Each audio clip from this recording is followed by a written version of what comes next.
Hello friend, आप देख रहे हो हमारा चैनल ग्रो बुक्स। तो आज हम फिर से आपके लिए नई बुक लाए हैं, जिस बुक का नाम है द ऑटोबायोग्राफी ऑफ मालकोलम एक्स। इसका मतलब 20वीं सदी के सबसे प्रभावशाली अमेरिकन्स में से एक शख्स की कहानी। इनका लेखक का नाम है एलेक्स हार्लिए मालकोलम एक्स। तो चलिए बुक आपको दो लफ्ज़ में बताते हैं। 1965 में पहली बार प्रकाशित हुई यह किताब एक ऐसे आदमी की कहानी है जिसने स्कूल छोड़कर नशे और जुर्म की दुनिया में कदम रखा, फिर इसी काली दुनिया से बाहर आकर मानवाधिकार एक्टिविस्ट के रूप में काम किया। इस किताब की इस समरी में हम एक ऐसे शख्स से रूबरू होने वाले हैं जिसने अपनी ज़िंदगी एफ्रो अमेरिकन को किसी भी तरह से आज़ादी और पहचान दिलाने में लगा दी। यह बुक किसके लिए है? मानवाधिकार के लिए, इतिहासकारों के लिए, उन लोगों के लिए जो नागरिक अधिकार आंदोलन को जानने में रुचि रखते हैं। अध्याय नंबर 1। यह किताब आपको क्यों पढ़नी चाहिए? मार्टिन लूथर किंग जूनियर के बाद शायद मालकोलम एक्स ही वह शख्स है जो 1960 के दशक में अमेरिका में हुए नागरिक के अधिकार आंदोलन के दौरान सबसे ज़्यादा चर्चा में रहे। एक और जहां ज़्यादातर लोग किंग जूनियर के लोकप्रिय speech I have a dream और उनकी हत्या से अच्छी तरह वाकिफ़ है, वहीं दूसरी ओर मालकोलम एक्स की ज़िंदगी, उनके विचारों और उन्होंने जो लिखा है उसमें कम ही लोग वाकिफ़ है। इस किताब में हम मालकोलम की कहानी उन्हीं की ज़ुबानी सुनने वाले हैं कि वह कहाँ से आए, कैसे उन्होंने नेशन ऑफ इस्लाम को ज्वाइन किया और क्यों उन्होंने मिडिल ईस्ट और अफ्रीका की यात्रा की। यही वे तथ्य हैं जिनके आधार पर हम पिछली सदी के एक प्रभावशाली शख्स की ज़िंदगी से बखूबी वाकिफ़ होंगे। इसके अलावा आप जानेंगे कि मालकोम ने अपने नाम में एक्स क्यों लगाया और इसका क्या मतलब है। जॉन एफ कैनेडी की हत्या के बाद मालकोलम एक्स की ज़िंदगी कैसे बदल गई। उन्होंने नेशन ऑफ इस्लाम के साथ नाता क्यों तोड़ा। अध्याय नंबर 2।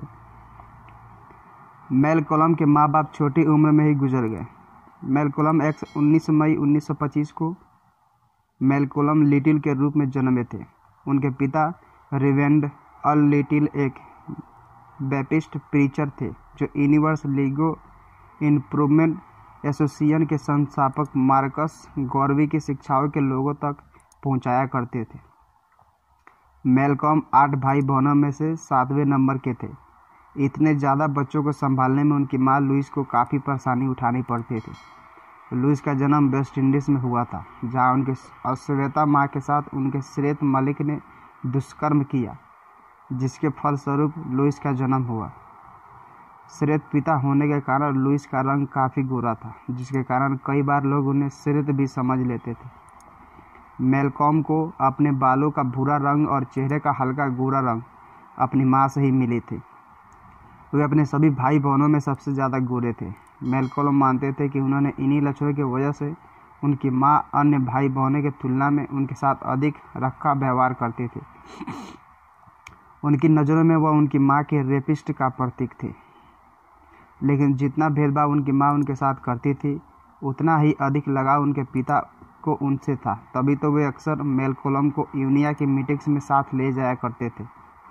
दुर्भाग्य से अश्वेत कम्युनिटी में गर्व का भाव पैदा करने और उसे एक नई पहचान दिलाने के लिए उनके पिता के प्रयासों का उचित मुकाम नहीं मिला। मालकोम बचपन में लॉन्सिंग मिशिगन में रहते थे। उन्हें याद है कि एक रात उनकी नींद टूटी तो उन्होंने अपने घर को जलता हुआ पाया। एक श्वेत सुपरमेसिस्ट संगठन दी ब्लैक लीजन ने उनके घर में आग लगा दी। खुशकिस्मती से मालकोलम का परिवार इस हादसे में सकुशल बच निकला, लेकिन इसके बाद परिस्थितियां बद से बदतर हो गई। जब मालकोलम सिर्फ 6 साल के थे तो उनके पिता का मर्डर हो गया। उन्हें बुरी तरह पीटा गया था, लेकिन इसके बावजूद भी पुलिस ने इसे एक एक्सीडेंट करार दिया। पति के चले जाने के बाद लुइस पर परेशानियों का पहाड़ टूट गया और सिंगल मदद के रूप में उन्होंने अपने परिवार को संजोए रखने में काफ़ी परेशानी हुई। वह एक अभिमानी औरत थी और सरकारी सहायता लेना उन्हें हरगिज मंजूरी नहीं था, लेकिन परिस्थितियाँ इतनी बदतर थी कि इसके अलावा उनके पास दूसरा कोई रास्ता नहीं बचा था। लुइस के लिए सरकारी मदद लेने का मतलब था गवर्नमेंट चिल्ड्रन वेलफेयर ऑफिसर का सामना करना, जो उनके प्रति काफ़ी क्रूर थे और हर वक्त उनके बच्चों को उनके विरोध में खड़ा करने का प्रयास करते रहते थे। जब मैलकोलम 12 साल के थे तो ऑफिसर्स ने उनकी मां को स्टेट मेंटल अस्पताल में भर्ती कर दिया और उसके भाई बहनों को विभिन्न परिवारों को सौंप दिया। अध्याय नंबर 3। मैलकोलम के रॉकी स्कूल डेज ने उसका सामना रजिस्टर से करवाया और बोस्टन ने उसे एक नई दुनिया से मिलवाया। स्कूल में मैलकोलम की ज़िंदगी आसान नहीं थी। जब वे 13 साल के थे तो एक बार उन्होंने अपने टीचर के साथ प्रैंक किया, जिसकी वजह से मुश्किल में पड़ गए। मैलकोलम को जब उनके टीचर ने क्लास में टोपी पहनने के लिए डांटा तो उन्होंने छुपकर टीचर की कुर्सी पर एक कील लगा दी। इस कारनामे के बाद मैलकोलम को स्कूल से निकालकर बाल सुधार गृह में भेज दिया गया। सुधार गृह को चले जाने वाले मैलकोलम के साथ अच्छा बर्ताव किया करते थे, लेकिन वे निंगा शब्द का बहुत ज़्यादा इस्तेमाल किया करते थे और मैलकोलम के बारे में उसी के सामने ऐसे बातें करते थे जैसे कि वह कुछ समझता ही नहीं हो। यह पहली दफ़ा था कि जब मैलकोलम गोरे लोगों के साथ रह रहे थे। इसी दौरान उन्होंने बेहद करीब से महसूस किया कि गोरे लोग काले लोगों के साथ ऐसा बर्ताव करते थे जैसे कि उनमें कोई समझ और संवेदना ही ना हो। एक साल बाद मैलकोलम जूनियर हाई स्कूल में पहुंच गए, जहां उनके साथ कई तरह का बर्ताव जारी रहा। वह स्कूल के कुछ गिने चुने अच्छे छात्रों में से एक थे और उन्होंने अपने गोरे क्लासमेट के साथ घुलने मिलने की पूरी कोशिश की। उन्होंने स्कूल की बास्केटबॉल टीम ज्वाइन की, जहां उसके साथ भेदभाव जारी रहा। गेम के बाद होने वाली पार्टियों में उन्हें सिर्फ लड़कियों की मौजूदगी में डांस करने की इजाज़त नहीं थी। उसी वर्ष मैलकोलम को अपनी क्लास का प्रेसिडेंट भी घोषित किया गया, लेकिन मैलकोलम को जल्द ही इस बात का एहसास हो गया कि उसके श्रेष्ठ क्लासमेट उसे कक्षा के एक प्रतीक से ज़्यादा कुछ नहीं समझ रहे थे। वे उसे अपने बराबर मानने के कतई तैयार नहीं थे। एक बार मैलकोलम के टीचर ने उसे पूछा कि तुम क्या बनना चाहते हो, तो इस पर मैलकोलम ने जवाब दिया कि वकील। इस पर टीचर ने उन्हें सलाह दी कि तुम्हें वास्तविकता में रहकर सोचना चाहिए और एक कॉर्पोरेटर बनने पर विचार करना चाहिए। जल्द ही मैलकोलम बोस्टन गए जहां पर उसका सामना एक नई दुनिया से हुआ। 7वीं कक्षा की गर्मी की छुट्टियों में मैलकोलम को अपनी सौतेली बहन इला के पास बोस्टन जाने का मौका मिला, जो शहर के रॉक्सबरी इलाके में रहा करती थी। बोस्टन में उन्होंने पहली बार देखा कि काले लोग अपने अश्वेत होने पर गर्व महसूस कर रहे थे और गोरे लोगों के जैसे बनने की बिल्कुल भी कोशिश नहीं कर रहे थे।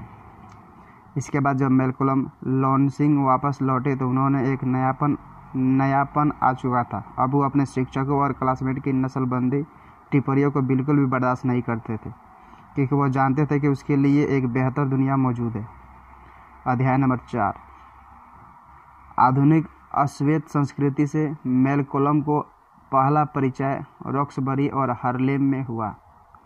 खुशकिस्मती से मैलकोलम की सौतेली बहन ने कानूनी तौर पर उनकी गार्जियन होने का दर्जा पा लिया और उन्हें अस्थायी तौर पर अपने पास रॉक्सबरी बुला लिया, जहां उन्होंने जल्द ही स्ट्रीट लाइफ के बारे में सब कुछ सीख लिया। बोस्टन में जिस व्यक्ति से मैलकोलम की सबसे बड़ी मुलाकात हुई उसका नाम सॉडी था। वह खुशकिस्मती से वह भी लर्निंग मिशिगन से था। सॉडी ने मैलकोलम की मुलाकात रॉक्सबरी के काले पहलुओं की कराई और उन्होंने जाने माने रोजलैंड बॉलरूम जैज क्लब में जूते पॉलिश करने की नौकरी दिलवाकर अपनी टीम में शामिल कर लिया। मैलकोलम ने बड़े बड़े संगीतकार जैसे डुक और काउंट बेसी के जूते चमकाए। इस नौकरी ने उन्हें यह भी सिखाया कि कैसे मेहनत की जाती है, यानी दुनिया की रेस में आगे कैसे बढ़ा जाता है। जूते पॉलिश करने के अलावा म्यूजिशियन और क्लब में आने वाले कस्टमर्स को भाग, शराब और स्थानीय वेश्याओं के फ़ोन नंबर उपलब्ध कराने का काम भी उन्होंने सौंपा गया था। ये वो वक्त था जब मैलकोलम ने खुद को शराब की लत, भांग की नशे, भड़कीले कपड़े और नाचने में पूरी तरह मशगूल कर लिया करते थे। मैलकोलम के बाल करली थी। सॉडी ने उन्हें सिखाया कि वो कैसे अपने बालों को एक दर्दनाक प्रक्रिया से सीधे कर सकता है। अपने बालों के साथ प्रयोग करने के बाद मैलकोलम उन्हें खुद के अपमान का प्रतीक मानने लगे। उन्हें इस बात का एहसास हो गया था कि गोरे लोगों के जैसे दिखने की खातिर उसने अपने बालों की कुर्बानी दे दी है। मैलकोलम अभी 18 के भी नहीं थे और वो जाने कितनी नौकरियां बदल चुके थे। एक वक्त ऐसा आया कि जब उन्होंने अस्थायी तौर पर ट्रेन में पोर्टर के रूप में काम किया। यात्रियों को खाना और ड्रिंक्स बेची। बोस्टन और न्यूयॉर्क सिटी के बीच चलने वाली ट्रेन में काम करने के दौरान मैलकॉलम को पहली बार हार्लेम जाने का मौका मिला। एक ही रात में वो इस शहर के मुरीद हो गए, खासतौर पर सर्वाइड नाम के एक नामी नाइट क्लब के, जो रोजलैंड से करीब दोगुना बड़ा था। मैलकॉम ने हार्लेम में ही बसने का फैसला किया और 1942 में स्मॉल पैराडाइज नाम के एक मशहूर और हार्लेम के एक संस्कृति लैंडमार्क वाले रेस्टोरेंट में एक वेटर के तौर पर काम करना शुरू कर दिया। अध्याय नंबर 5। जॉब छूट जाने के बाद मैलकॉम ने हार्लेम में 1940 के दशक के दौरान जुर्म का रास्ता अपनाया। स्मॉल पैराडाइज में काम करने के दौरान मैलकॉम को हार्लेम के ज़्यादातर लोगों के काम करने के तरीके को जानने का मौका मिला। जूता हासिल करना यानी भीड़ में दूसरों को गिराकर खुद आगे बढ़ना। मैलकॉम बहुत जल्दी जान गए कि यहाँ कौन भरोसे के लायक है और कौन नहीं। इसके अलावा यहाँ आकर वे हर तरह के जुर्म की दुनिया जैसे डकैती, वेश्याओं के लिए ग्राहकों का प्रबंध करना और गैम्बलिंग के भीतरी तौर तरीके बखूबी सीख गए थे। मैलकॉम की स्मॉल पैराडाइज वाली नौकरी भी जल्दी छिन गई क्योंकि उन्होंने गलती से एक वेश्या का नंबर पुलिस वाले को दे दिया था। इसके बाद जुर्म के जो तौर तरीके उन्होंने स्मॉल पैराडाइज में सीखे थे उन्हें इस्तेमाल करने का अवसर मिल गया। नौकरी से निकाले जाने के बाद मैलकॉम अपने एक दोस्त से मिले जिसे सैमी दी पिंप बोला जाता था। सैमी ने उसे सलाह दी कि वह भांग यानी मैरिवाना बेचकर पैसे कमा सकता है। रिजलैंड और सवाई में काम करने के कारण अब तक मैलकॉम के बहुत सारे म्यूजिशियन दोस्त बन चुके थे जो उनके भरोसेमंद ग्राहक थे। अगर किसी दिन अच्छा काम होता था तो मैलकॉम आसानी से दिन का $50-60 कमा लेते थे। लेकिन जब हार्लेम पुलिस मैलकॉम पर नज़र रखने लगी तो इसके बचने के लिए मैलकॉम ने अपना धंधा ऑन द रोड ला दिया और वे म्यूजिशियन के साथ टूर पर जाने लगे और उन्हें लगातार माल की सप्लाई करते रहते। मगर 1943 आते आते मैलकॉम के लिए मुश्किलें बढ़ने लगी। पुलिस ने अस्थायी तौर पर सवाई को बंद कर दिया। इसी के बीच एक अफवाह फैली कि ये सारे एक गोरे पुलिस वाले ने अश्वेत सिपाही को गोली मार दी, जिससे दंगों जैसे हालात पैदा हो गए थे। इस घटना के कारण गोरे लोग जो पैसा हार्लेम में खर्च कर रहे थे वह आना कम हो गया और पुलिस की चौकसी बढ़ गई। इसके बाद मैलकॉम गोरे लोगों को चुपचाप तरीके से हार्लेम की उन जगहों पर ले जाने लगे जहां पर उनकी सेक्सुअल ज़रूरतों को पूरा किया जा सकता था। अपने तजुर्बों के आधार पर मैलकॉम ने महसूस किया कि हार्लेम सिर्फ और सिर्फ गोरे लोगों की अय्याशी का अड्डा है। स्पष्ट रूप से मैलकॉम गलत रास्ते पर थे और यह रास्ता अब बस अपने आखिरी पड़ाव पर था। अध्याय नंबर 6। अपनी आपराधिक गतिविधियों के कारण मैलकॉम को जेल जाना पड़ा और यही वो जगह थी जिसने उन्हें गलतियों का एहसास करवाया था। 1945 आते आते मैलकॉम भी उसी जाल में फंसने लगे जिसमें ज़्यादातर हर्सलर्स अक्सर फंस जाते थे। वो ज़्यादा पैसा कमाने के ज़्यादा खतरनाक काम करने लगे। इन खतरनाक कामों को करने के लिए उन्हें ज़्यादा आत्मविश्वास की ज़रूरत थी, जिसे बढ़ाने के लिए उन्होंने ड्रग्स की और ज़्यादा मात्रा में लेनी शुरू कर दी। मैलकॉम के लिए मुश्किलें तब और ज़्यादा बढ़ गई जब जुए में हुए एक विवाद के कारण उन्हें हार्लेम छोड़कर जाना पड़ा। मैलकॉम ने वेस्ट इंडीज आर्मी नाम के एक व्यक्ति के द्वारा लगाई गई बेट जीती, जिसके बाद उन पर आरोप लगाया कि उन्होंने वह बाजी धोखे से जीती है। आर्की ने उन्हें जीते हुए रुपयों को वापस लौटाने के लिए कुछ वक्त दिया और न लौटाने पर जान से मारने की धमकी भी दी। इसके बाद धीरे धीरे मैलकॉम अफीम, कोकेन और बेनेड्रिन और ड्रग्स के चुंगल में फंसते चले गए। वह हार्लेम में वापस बोस्टन लौट आए इस उम्मीद में कि यहाँ आकर सब कुछ सही हो जाएगा। लेकिन मैलकॉम को अब हसलिंग का गहरा नशा चढ़ गया था। बोस्टन वापस आकर लौटकर उसने अपने पुराने दोस्त सटी और उसकी 2 वाइट गर्लफ्रेंड के साथ मिलकर अमीरों को लूटने की योजना बनाई। उनकी डकैती के इसी दौर का अंत तब हुआ जब वो चोरी की घड़ी को गिरवी रखते हुए रंगे हाथ पकड़े गए। यह मैलकॉम का पहला आपराधिक मामला था जिसमें आमतौर पर 2 साल की सज़ा दी जाती थी। लेकिन जज मैलकॉम के साथ 2 गोरी लड़कियां होने के कारण व्यक्तिगत तौर पर नाराज था, जिसकी वजह से मैलकॉम को 10 साल कैद की सज़ा सुनाई दी। और जेल ही वो जगह थी जहां पर मैलकॉम का आध्यात्मिक जागरण हुआ। मैलकॉम अपने जेल के एक पुराने कैदी जिसका नाम बीबी था व्यक्तिगत तौर पर काफ़ी प्रभावित थे।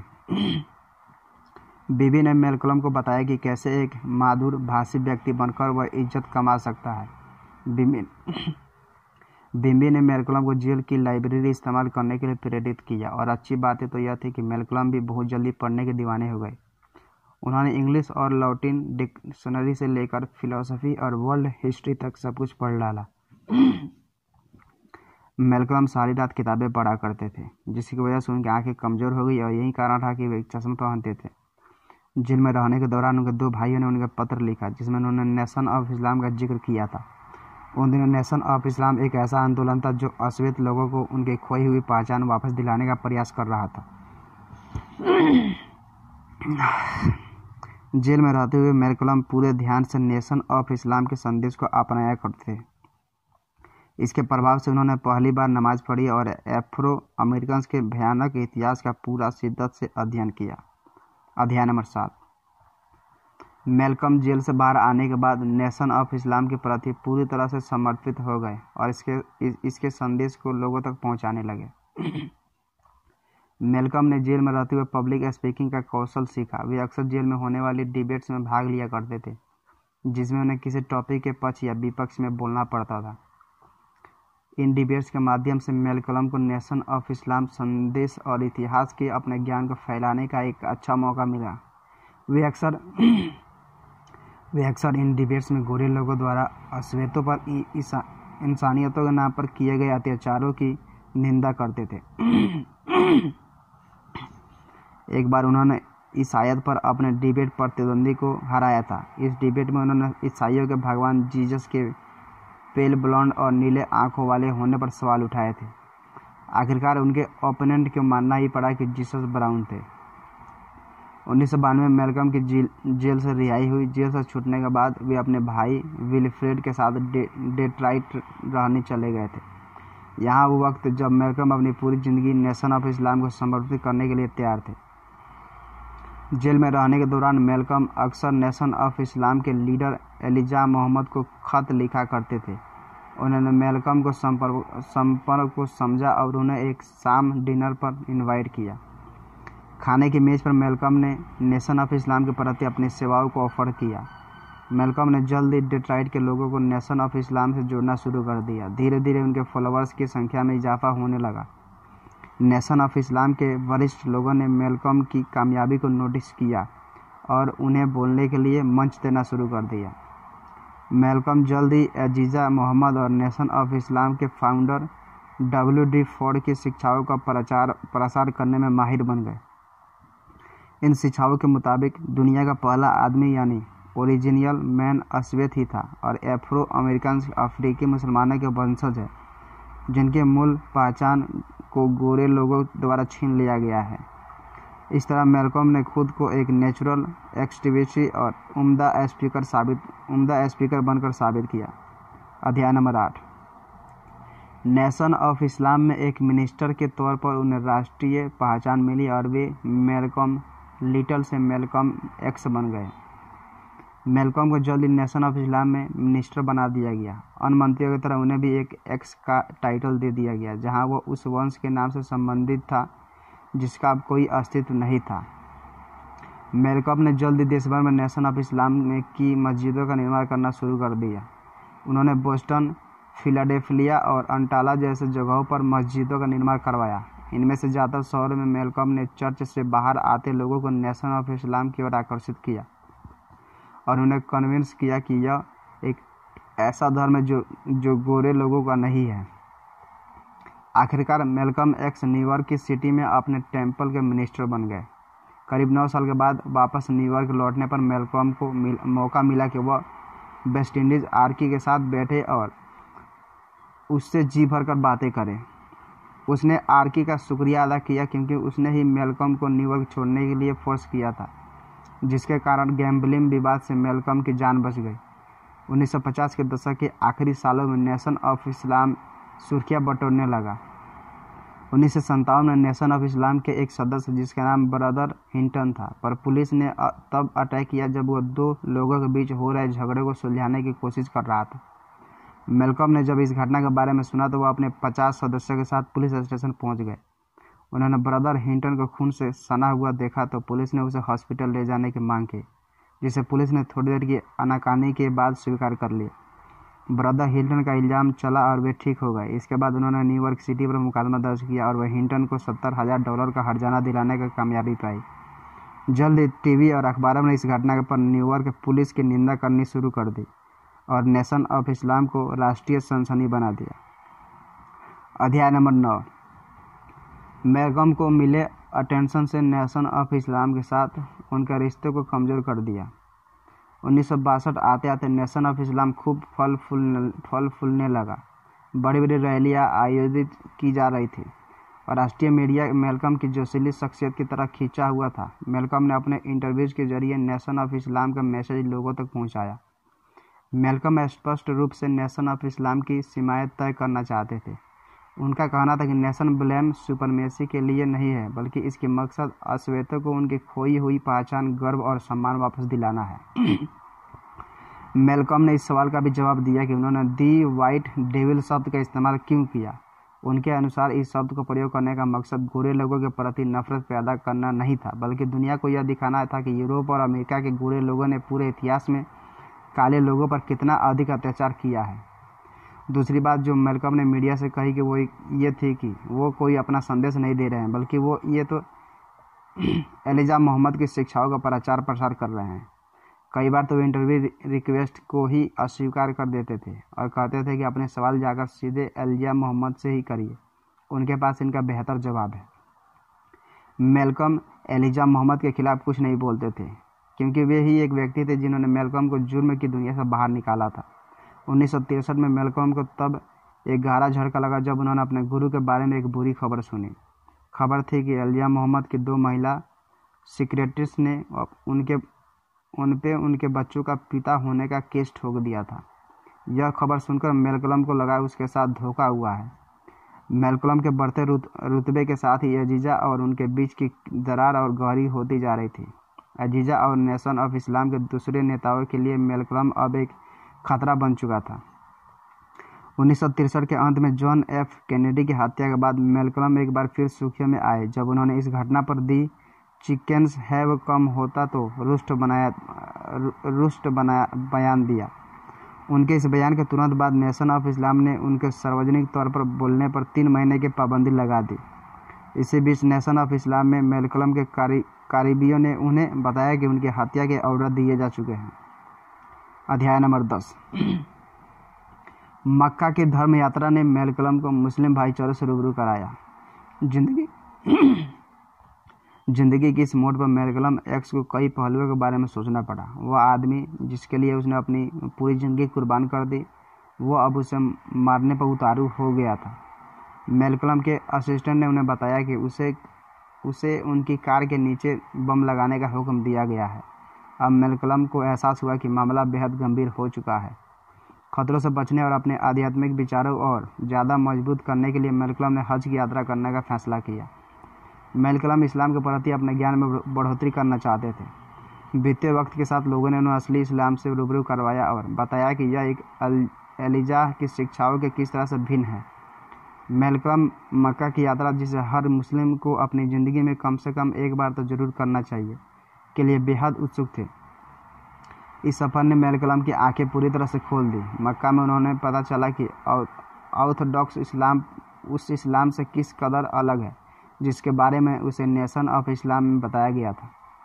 मक्का पहुंचने पर मैल्कम ने हर रंग के मुस्लिम को देखा। उसे नीली आंखों और भूरे बालों वाले लोगों ने भाई जैसी इज्जत की थी, जिन्हें अमेरिका में गोरे कहा जाता था। इस घटना से वे बेहद प्रभावित हुए।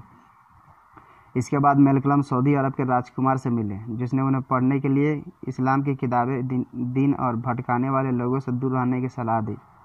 इस यात्रा में हुए अनुभवों के आधार पर उन्होंने अमेरिकी प्रेस को एक पत्र लिखा, जिसमें उन्होंने हर नस्ल के लोगों के बीच मौजूद भाईचारों का बखान किया और अपनी पूर्व धारणाओं की पर पुनर्विचार करने पर बात की।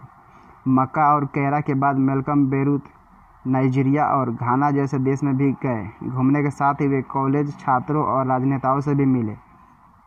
उन्होंने इन सभी देशों से समर्थन मांगने का प्रयास किया, क्योंकि मैल्कम का मानना था कि जितना ज़रूरत एफ्रो अमेरिकन को मदद पहुंचाने की उतना ही ज़रूरत साउथ अफ्रीका असभ्यता को, जो उस वक्त ब्रिटिश का अत्याचार झेल रहे थे, उसकी मदद करने की भी है। अध्याय नंबर 10। लेंटर फ्रॉम मक्का पर मेलकम ने अल हज मालिक अल शबाज के नाम से दस्तखत किया। इस नाम को उन्होंने बेटी के साथ अपनी शादी के दौरान कानूनी तौर पर धारणा किया गया था। मेलकम का 21 मई 1964 को अपने 39वें जन्मदिन से ठीक 2 दिन पहले वापस न्यूयॉर्क लौटे। उनके वापसी के साथ ही मीडिया के सवाल जवाब का दौर शुरू हो गया।